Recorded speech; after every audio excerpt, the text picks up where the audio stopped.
नमस्कार, मैं doctor Mukesh zoology, सम्राट पृथ्वीराज चौहान गवर्नमेंट कॉलेज अजमेर। पिछली क्लास में हमने जेनेटिक कोड के कुछ इम्पॉर्टेंट जो कैरेक्टरिस्टिक फीचर्स है उसके बारे में डिस्कस किया था। आज हम उसी को ही कंटिन्यू कर रहे हैं।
अब अगला हम देखें degeneracy of codons.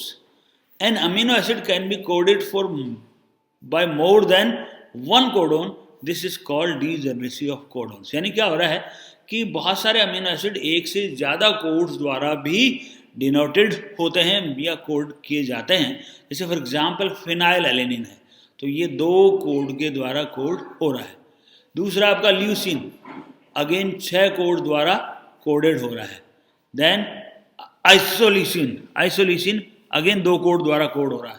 Then methionine again 2 code द्वारा कोड हो रहा है। यानी क्या हो रहा है, ये जो अमीनो एसिड्स हैं ये एक से ज़्यादा कोड द्वारा ये कोडेड होते हैं। अतः ये जो कोड्स होते हैं इनको हम लोग डीजेनरेसी ऑफ कोडोन्स भी कहते हैं। यानी एक कोडोन यदि मान लो बेकार हो गया तो दूसरा कोडोन यदि अवेलेबल है या दूसरा कोडोन है वहाँ पे, तो वो कोड भी उस अमीनो एसिड को कोड ये कर सकता है। अब एक इंपॉर्टेंट फिनोमिनम है इसके अंदर, वोबल हाइपोथेसिस। वोबल हाइपोथेसिस होती क्या है बेसिकली, क्या होता है कि एक क्रिक साइंटिस्ट थे जिन्होंने डीएनए की डिस्कवरी भी की थी।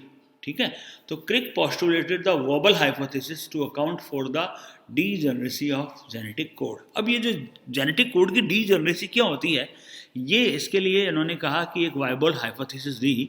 According to this hypothesis the first 2 bases of a codon pair according to the normal base pairing rules with the last 2 bases of the anticodon.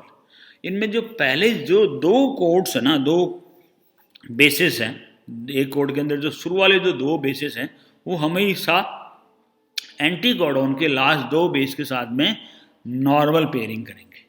ठीक है, लेकिन जो 3rd पोजीशन पे जो कोडोन है वो हमेशा वोबल होगा। ठीक है, जैसे फॉर एग्जांपल ये देखिए आप, ये नॉर्मल पेयरिंग है। ठीक है, और ये वाली नॉर्मल पेयरिंग है इस समय ना। देखो ये 2 तो कोडोन है जो कि नॉर्मल बेस पेयरिंग कर रहे हैं, तीसरा भी इस समय नॉर्मल बेस कर रहा है। जी हमेशा सी के साथ बाइंड कर रहा है, लेकिन यदि यहाँ पे यदि यू भी आ जाए ना तो भी ये जी हमेशा इसके साथ में बाइंडिंग कर जाएगा। तो ये जो तीसरा जो पेयरिंग है इसको अपन कह रहे हैं वॉबल पेयरिंग। यानी क्या होगा, हमेशा सी यू भी होगा ना तो भी ये जो कोड है ये सफाइस कर जाएगा। इसका पर्पस क्योंकि ये जो तीसरा जो बेस पेयर है ना वो वॉबल पेयरिंग करता है। ठीक है, वोबल पेयरिंग करता है। इसमें से क्या होगा, ये है ना जो, क्यों, क्योंकि यही कोड है ना जो, ये कोड CUC और CUU दोनों ही ल्यूसीन अमीनो एसिड को कोड ये करते हैं।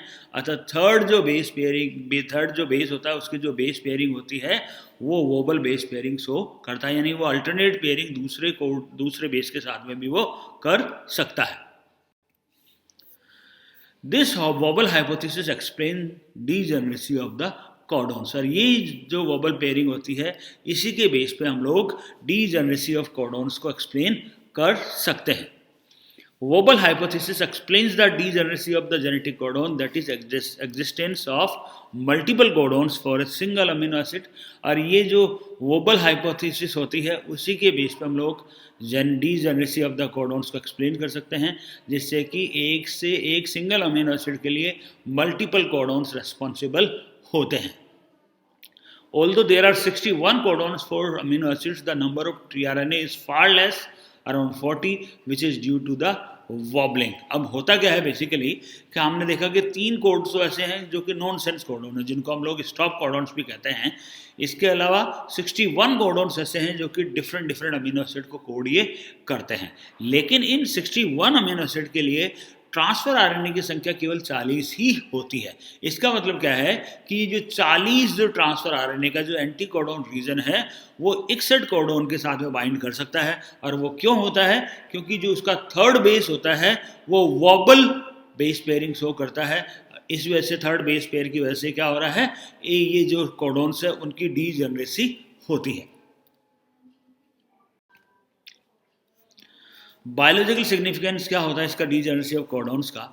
If the code were not degenerate, 20 codons could designated amino acids and 44 would lead to chain termination। यदि ये नहीं होता, वॉबल बेस पेयरिंग नहीं होती, तो केवल 20 कोडॉन ही अमीनो एसिड के लिए कोड करते, 44 जो है वो चेन टर्मिनेट को कर देते। ठीक है, यहाँ अपन कहते 41 है ना जो हमेशा चेन टर्मिनेट को कर दे, 41 तो और 3 वो ऐसे करके 44 हो गए, तो हमेशा चेन को टर्मिनेट करते हैं। लेकिन due to this wobble hypothesis ऐसा नहीं होता, क्योंकि वॉबल हाइपोथेसिस से क्या होता है, जो तीसरा जो बेस पेयर है वो हमेशा क्या करता है, अल्टरनेट बेस पेयरिंग शो कर देता है, और वो किसी भी बेस के साथ में बाइंड हो जाता है, जिससे कि वो पर्टिकुलर जो टीआरएनए है उस पर्टिकुलर अमीनो एसिड को यहाँ पे लेकर के आता है।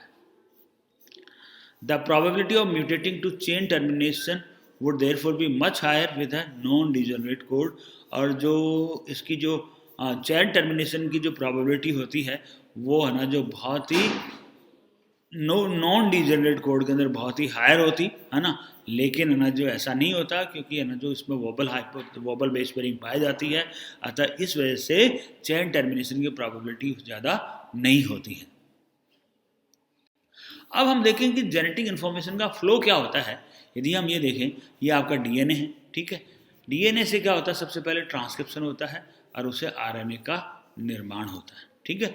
आरएनए का निर्माण हो गया, इसमें क्या आपके ये कोड्स हैं, ये वाले है ना, और ये कोड्स क्या करते हैं, ट्रांसलेशन के प्रोसेस के द्वारा प्रोटीन का निर्माण करते हैं, जो कि पेप्टाइड चेन होती है, ठीक है। तो इस प्रकार से जेनेटिक इन्फॉर्मेशन होती है। तो डीएनए से जो जेनेटिक इन्फॉर्मेशन आरएनए पे आई, आरएनए पे कोडॉन्स के फॉर्म में, जेनेटिक कोडॉन्स के फॉर्म में, और ये जो जेनेटिक कोड के 3 जो पेयर हैं, ये क्या कर रहे हैं, एक अमीनो एसिड को कोड कर रहे हैं, और ये पेप्टाइड चेन का निर्माण ये करते हैं। तो इस प्रकार से जेनेटिक कोड पेप्टाइड चेन का निर्माण करते हैं, या जेनेटिक कोड अमीनो एसिड को कोड करते हैं, और ये पेप्टाइड चेन का निर्माण हो गया। और इस प्रकार से जेनेटिक कोड बहुत ही इंपॉर्टेंट होते हैं। तो आज हमने जेनेटिक कोड को ख़त्म कर दिया है, ठीक है। अगली क्लास में हम लोग अगला लेक्चर चालू करेंगे। धन्यवाद।